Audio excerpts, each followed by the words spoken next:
How to log in X Twitter without the username. Hello everyone, welcome to this channel.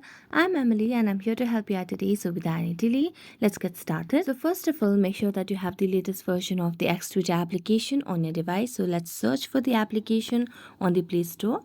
So as you can see, there is no option of update, which means we have the latest version of the application.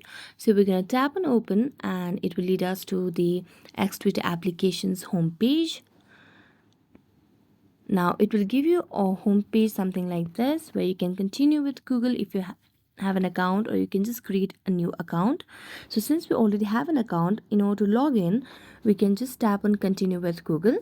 Next, what you can do is you can just go back and then tap on login over here at the bottom, and here you can log in with your phone number or your email ID or your username. Since we do not want to use username, we can just continue with your phone or email ID. So I'm going to mention the email ID over here and then tap on next, and you just have to enter your password over here.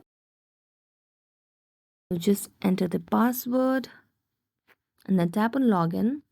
And after tapping on login, you will be led and logged into your X Twitter applications account. So thank you so much for watching this video. If you enjoyed watching it, don't forget to like, subscribe and hit the bell notification for more updates. That's it for today and see you next time.